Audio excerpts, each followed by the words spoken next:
Today, we will study one of the most important topics in calculus, and that is limits. The first question that comes to mind is, why do we study limits? Albert Einstein famously said, "Once we accept our limits, we go beyond them." Limits help us explore the boundaries of the known and unknown, and thus they are the embodiment of the human spirit of relentless inquiry. In calculus, as well as in life, some functions vary continuously, while others jump or vary erratically. To investigate the behavior of such functions and analyze them, we need the concept of limits. Now, suppose we want to pursue research in something of which nothing is known previously. Then how do we approach it? A logical way to move forward is to approach the unknown in its neighborhood and accumulate more and more information by moving closer and closer. In the same way, in calculus, we will study many cases where a function may not be defined at a point. Say, for example, this case when the function value is missing at x equal to a. Here we know nothing about the value of f of a. So what we do is explore the function in the neighborhood of a and get as close as possible to a from both sides, the left-hand side and the right-hand side. Along with the missing values and boundary problems, we will be studying the slope of chords in a curve. Let us assume a function y is equal to f of x, and AB is a chord of the curve.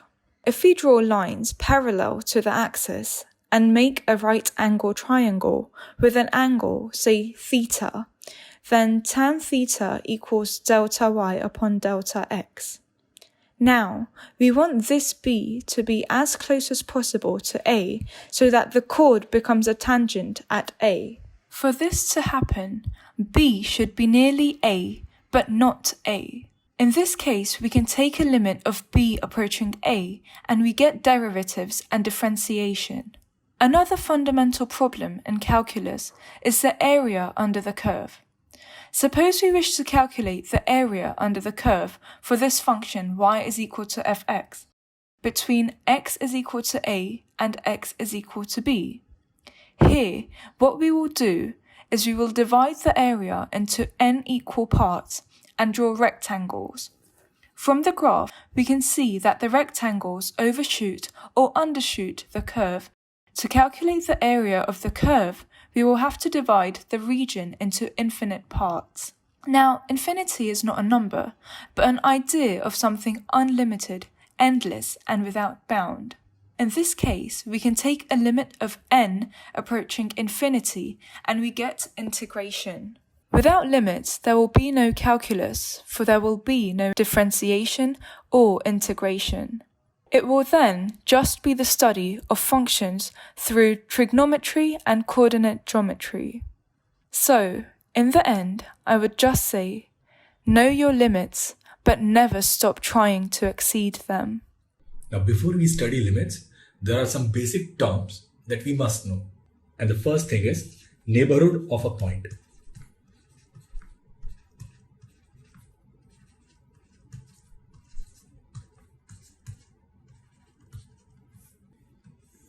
If on a real line, we take a point, say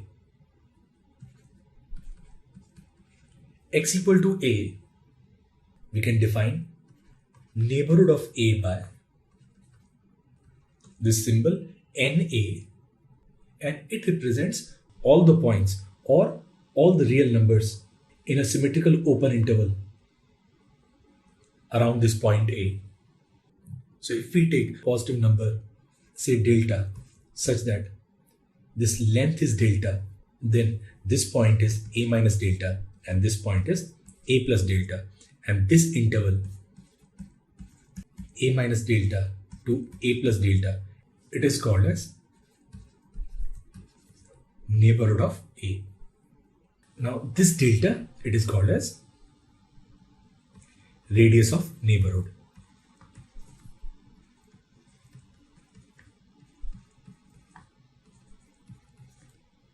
So basically, neighborhood of a point It is a set of all values of x which lie in this interval from a minus delta to a plus delta.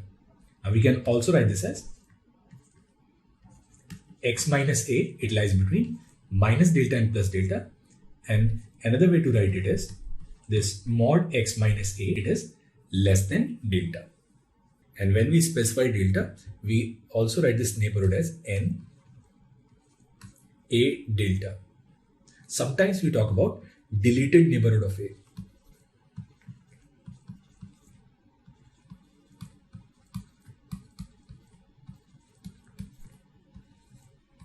Now when we say deleted neighborhood of a, that means this point a, it is missing from this neighborhood. We'll write this as this a minus delta to a plus delta minus this point a. Now in this deleted neighborhood, if we look at this interval, that is from a minus delta to a, we call this left hand neighborhood of a, and then points on the right from a to a plus delta, and the set containing all the points on right of a, that is from a to a plus delta, it is called as right hand neighborhood. Right hand neighborhood of a. So if we say there's a point, say x equals 2, then this point is x equal to 2. And if we define a very small delta, then this interval from 2 minus delta to 2 plus delta, it is called as neighborhood of 2, and we write this as n 2 delta, and all the irrational and rational points in this interval, they are included in this neighborhood. So basically we are talking about all x that lie between 2 minus delta and 2 plus delta, or we can write this as this mod x minus 2, and it is less than some positive very small delta. Now the second thing that we need to learn in limits is the concept of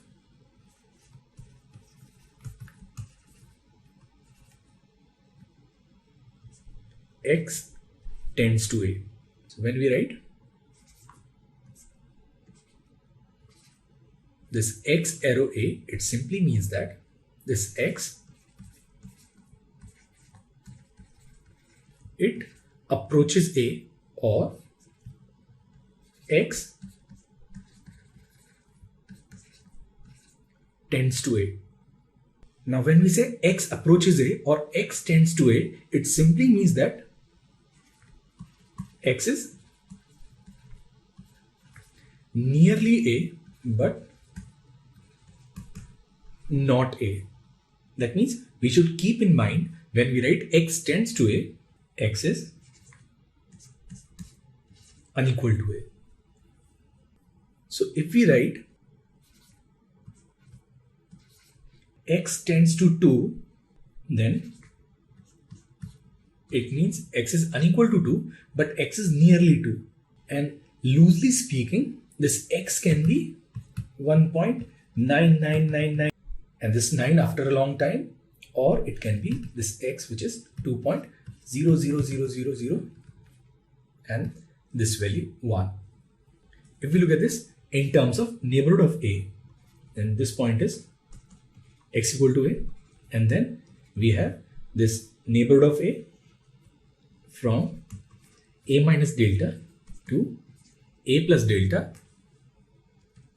And if we say x approaches a, that means we are moving through values of x in this interval on the left towards this point a, or we are moving through values on right towards this point a. So we'll move through left neighborhood and right neighborhood towards this point a, and we'll get as close as possible to a, so that it is nearly a, but still it is not a. And since we can approach this point from two different directions, from left hand side and from right hand side of A, we can further define this symbol x tends to A. If we are approaching this A from the left, we say this is x tends to A negative, and if we are approaching this point from the right, then we say it is x tends to A positive. Now this is not minus A or A to the power minus 1. It is just a symbol which represents we are approaching this point A from the left hand neighborhood of A. And this symbol x tends to A positive, it means we are moving towards A from the right neighborhood of A. So this point 1.99999, it is in the left neighborhood of this point 2, and this point 2.000001, it is in right neighborhood of A. So if we write x approaches to negative, that means loosely speaking we can say we are moving from 1.9 to 1.99 to 1.999 to 1.9999, and we'll keep getting as close to 2 as possible. And mind it, I said loosely speaking, because in the neighborhood it is not just the rational points, it'll have rational as well as irrational points. In the same way, loosely speaking, x approaching to positive, then x can take the value, say 2.1, and then we'll move closer to 2.01, and still closer, 2.001, 2.0001, and we can keep approaching 2 from the right hand side. So this is the symbol x approaches A. And with this, we can write this limit notation. So if we have to write limit of a function fx at a point A, we write this limit as this symbol lim for limit and x tends to A, this function fx, and it is equal to some value, say L. And this is how we write limit of the function. And when we say this limit x tends to A fx equals L, it simply means that value of this function fx, it approaches this value L when x approaches A. And clearly in this, x is unequal to A and fx is unequal to L. It is just that when x is nearly A, fx is nearly L. And this is what limit notation means. With this, we can now define informal definition of a limit.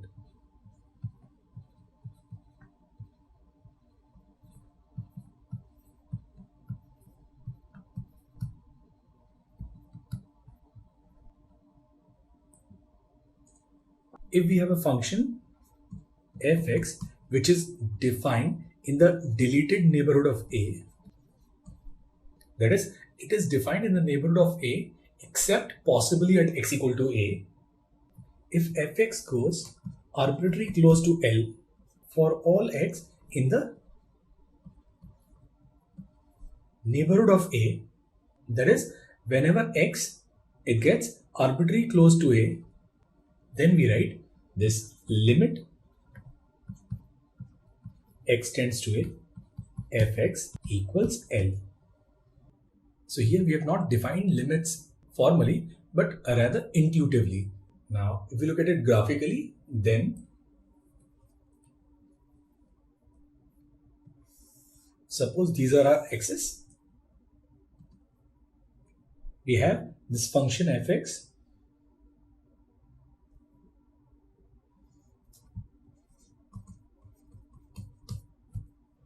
and this is the point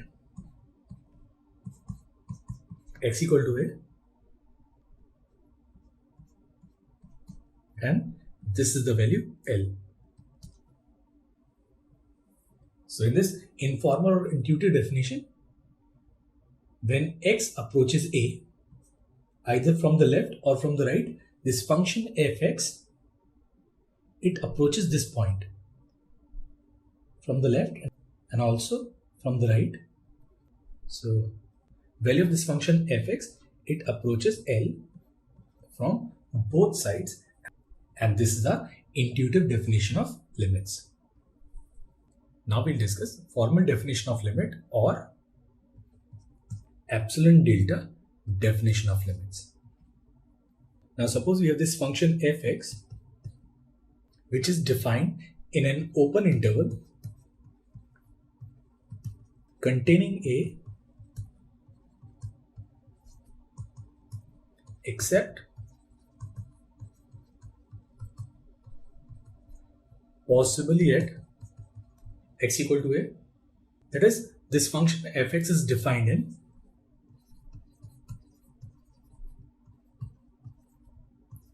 deleted neighborhood of a and let L be a real number. Then we'll say this limit x tends to a fx, it is equal to L if for every epsilon greater than 0 there exists a delta greater than 0 such that mod of x minus a, it is greater than 0 but less than delta, then mod of fx minus L is less than epsilon. Now what does this mean? It simply means that the limit of this function fx is L if for any epsilon which is greater than 0 we can define a neighborhood for this value L. So this point it is L minus epsilon and this is L plus epsilon. So we have this neighborhood of L for every epsilon greater than 0. We must have a delta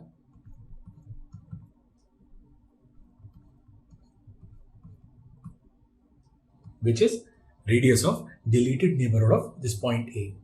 So this is A minus delta and this is A plus delta, and this point A, it is deleted from this neighborhood. So basically formal definition is whenever we choose any epsilon and we define neighborhood of this point L corresponding to that neighborhood, we must get a neighborhood of A, and whenever we get this condition, we'll say limit of this function is equal to L. So however small this epsilon may be, if we get a corresponding delta every time, then we'll say limit of the function exists and this limit extends to a fx, it is equal to L. Now let us take up an example. Say for example, using formal definition, we have to prove that this limit x tends to 2x minus 1, it is equal to 3.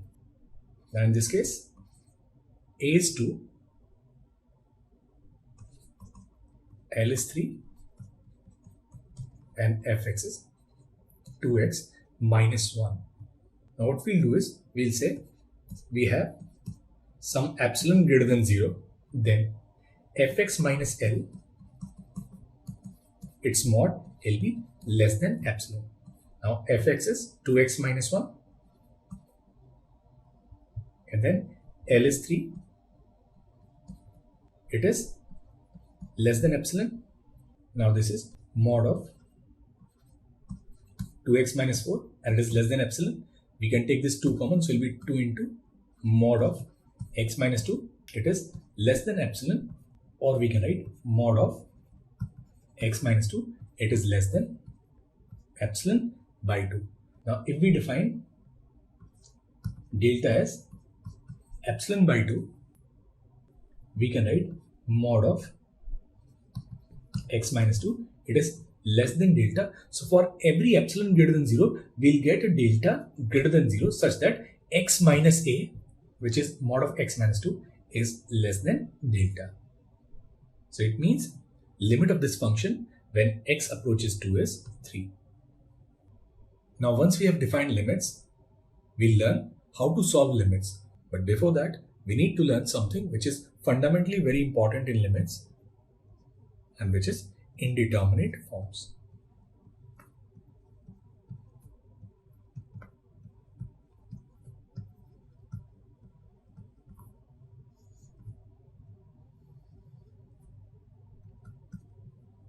Now, whenever we have to solve a question in limits, say this limit x tends to a fx, what we'll do is we'll try and find value of this function by direct substitution.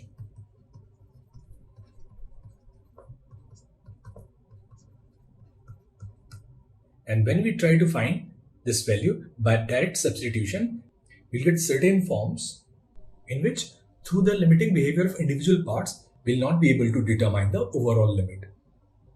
So these forms are called as indeterminate forms. Now typically there are 7 important indeterminate forms, and they are 0 upon 0 form,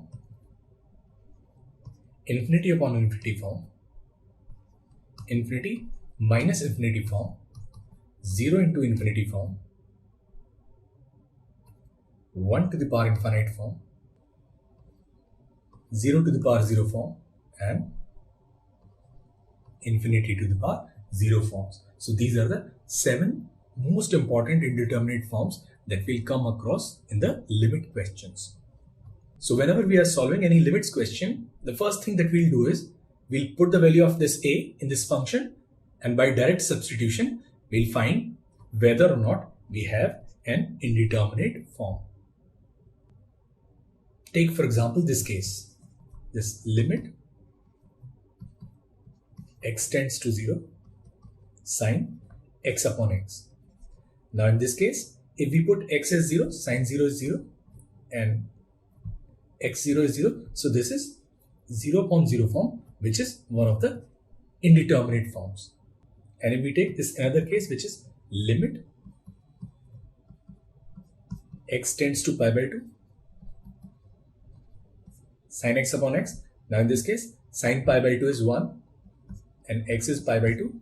So this value is 2 upon pi, which is not an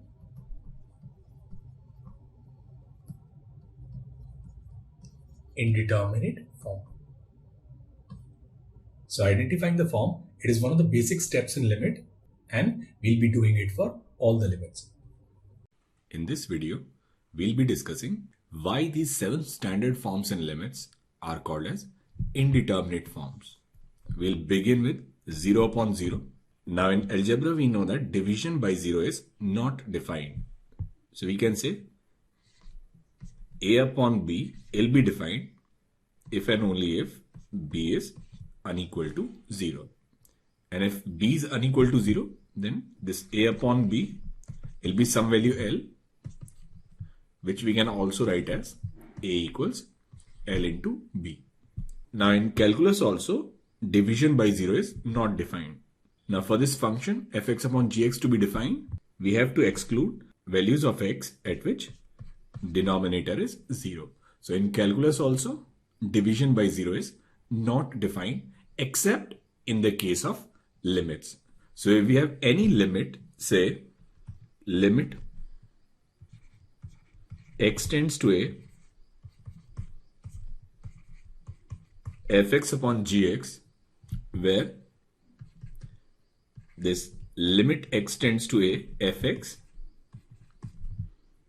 it is 0, and limit x tends to a gx, it is 0. Now it becomes 0 upon 0 form. Now the question that naturally comes to the mind is, why is 0 upon 0 defined in case of limits? The answer to this question lies in the concept of limits.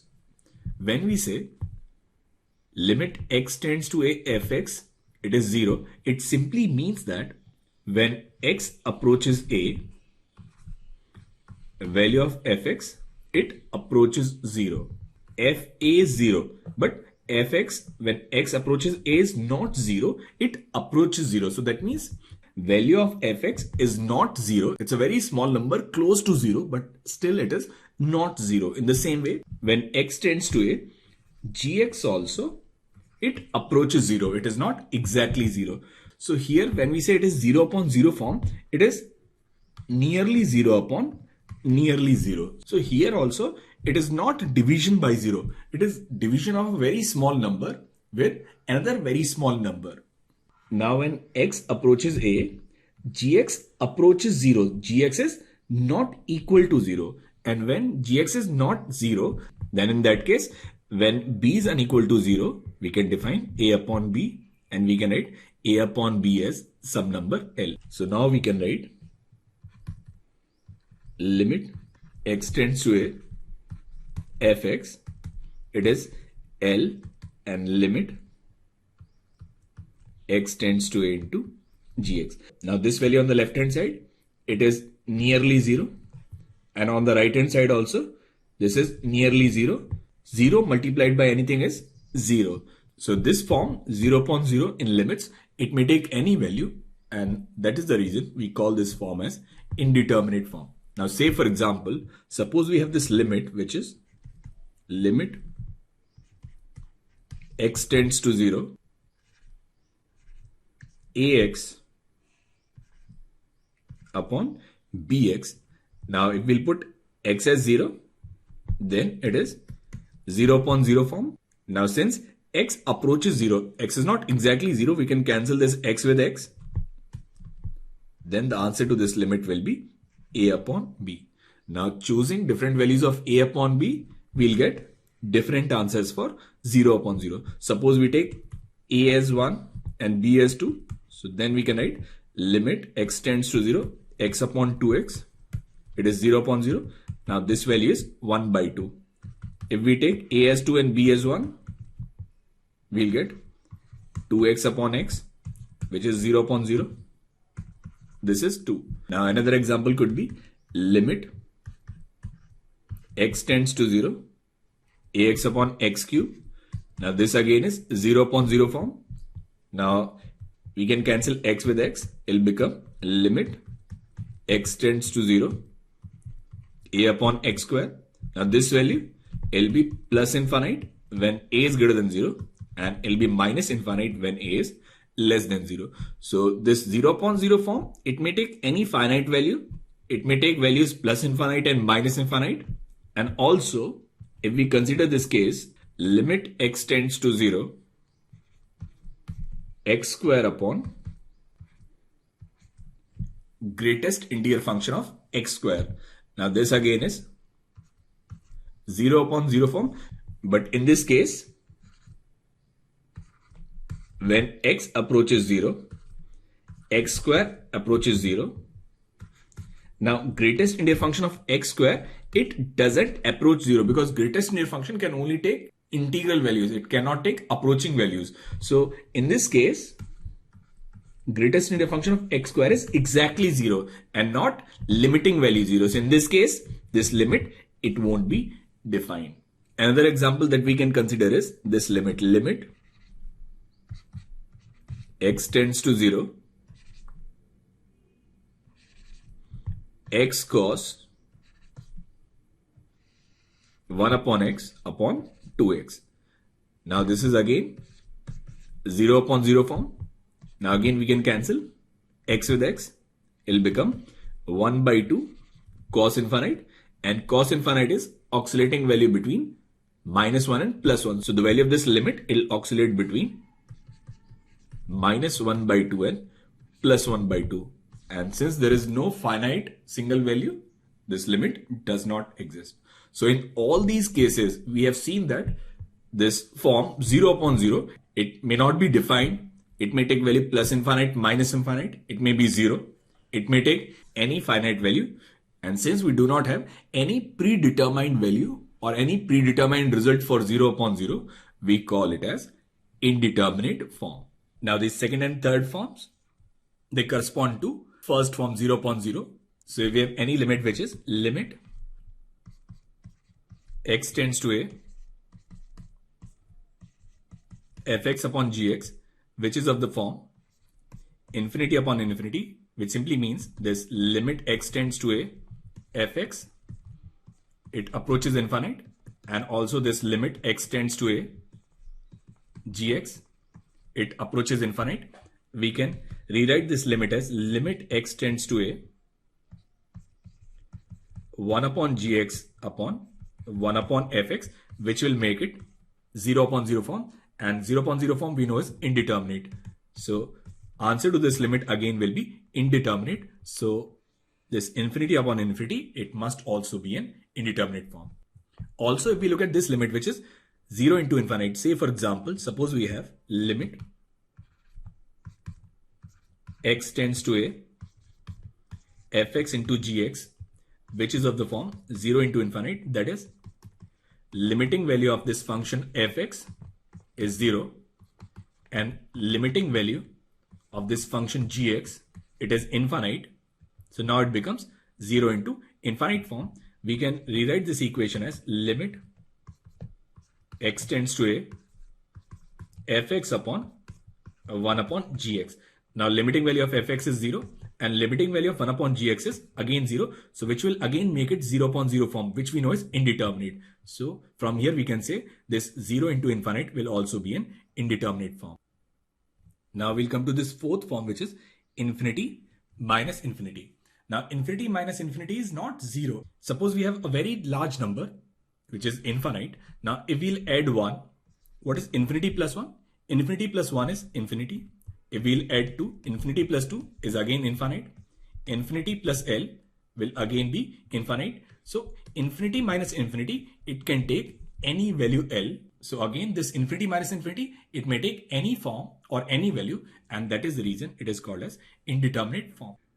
Now this simple result that infinity minus infinity, it is indeterminate, can be understood by a thought experiment suggested by Hilbert, and which goes by the name Hilbert's paradox of Grand Hotel. Now the paradox is, suppose there is a hypothetical hotel with countably infinite number of rooms, all of which are occupied. So we have countably infinite rooms, 1, 2, 3, 4, and it goes all the way up to infinite. And all these rooms, they are occupied. Now since all the rooms are occupied, it is logical to think that hotel would not be able to accommodate any newly arriving guests, as would be the case with finite number of rooms. Now suppose a new guest arrives at the hotel. Now to accommodate this guest, what manager has done is, manager has asked every guest to change their room number from n to n plus 1. So 1 goes to 2, 2 goes to 3, 3 goes to 4, 4 goes to 5. Now this room 1 is empty. Now we can accommodate this 1 in this first room. Now suppose we have L new guests. Now in this case, manager will ask every person to go from room number n to room number n plus L. Now we'll have first L rooms vacant. We can fill these L guests in L rooms. In the first case, we have infinity is same as infinity plus 1. In the second case, we have infinity equals infinity plus L. If we have infinite guests, then what manager will do is, manager will ask every person to move from room n to room 2n. Now once he does that, all the odd number rooms which are countably infinite are vacant, where we can accommodate these infinite guests. So in this case, infinity plus infinity, it approaches infinity. So this thought experiment, it clearly illustrates this counterintuitive indeterminate property of infinity minus infinity form. Now we'll come to the next one, which is 1 to the power infinite. Suppose we have any function which is limit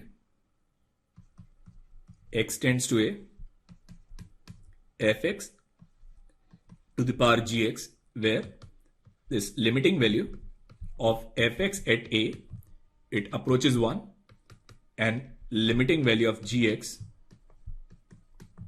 it approaches infinite, which makes this form 1 to the power infinite form. Now here, this form has to be approaching 1 to approaching infinite. It cannot be 1 to the power approaching infinite. So as a counter example, if we'll take this limit n tends to infinite, 1 to the power n. Now this 1 to the power n is not 1 to the power infinite form. It is not approaching 1. In this case, it is simply 1. So when we have approaching 1 to approaching infinite, then we have this indeterminate form 1 to the power infinite.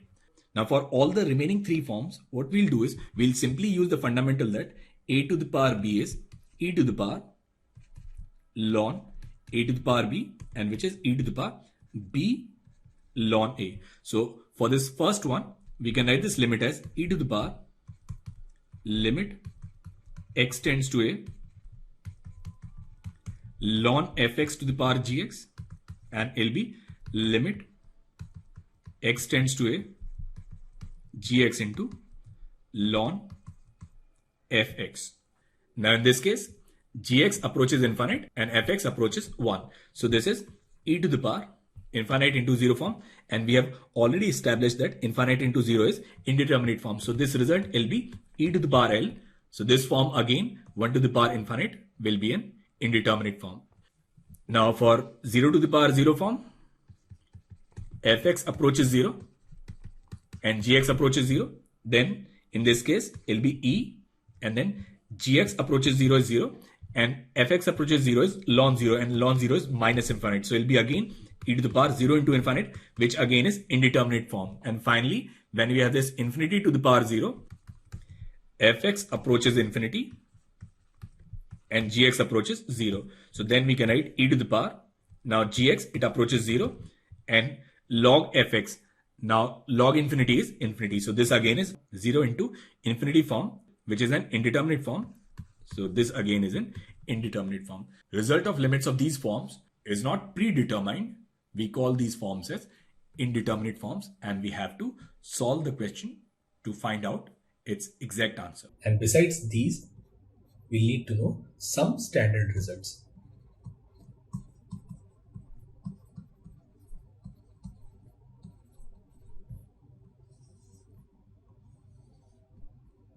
We can get these results from properties of functions,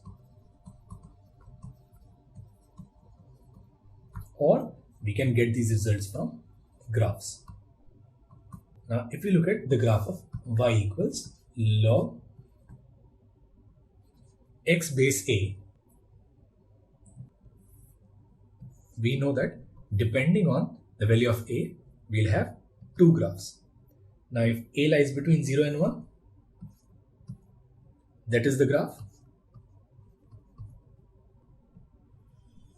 And if a is greater than 1, we get this other graph.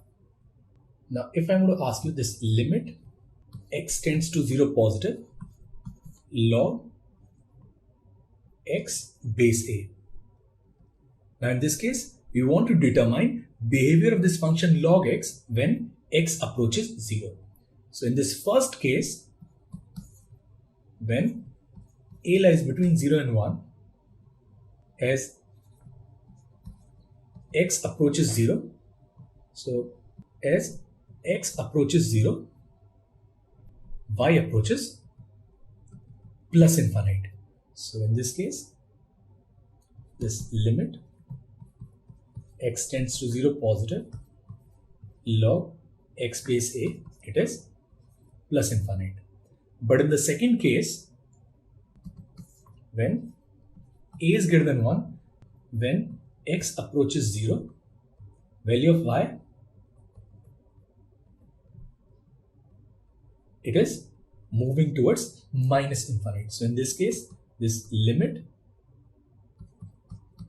x tends to 0 positive log x base a, it is minus infinite. Now in the same way, if I'm going to ask you for this first case, this limit x tends to infinite log x base a. Now in this case, when x approaches infinite, this y, it approaches minus infinite. So this limit, it is minus infinite. And in this case, when x approaches infinite, this y also approaches infinite. So this is this limit x tends to infinite log x base a, and L be equal to plus infinite. In the same way, if we look at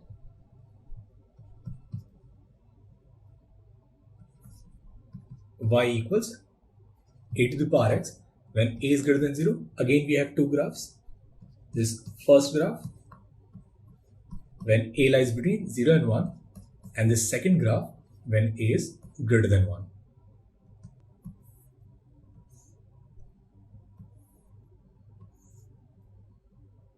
Now this first graph, it is a decreasing function, And this second graph, it is an increasing function.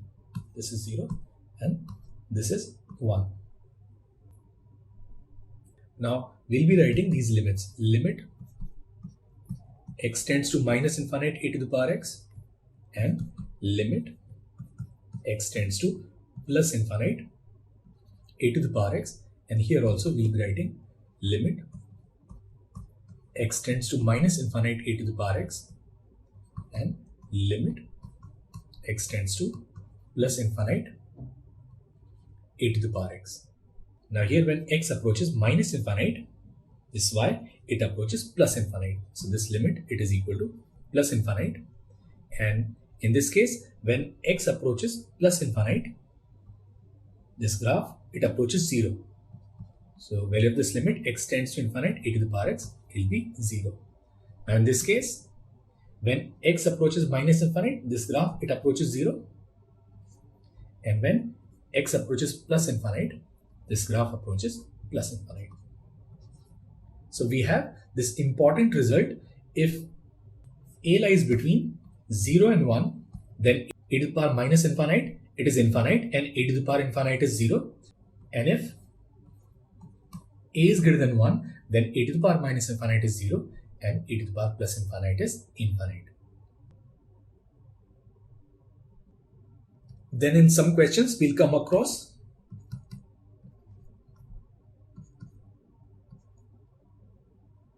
this condition: limit x tends to infinite sin x.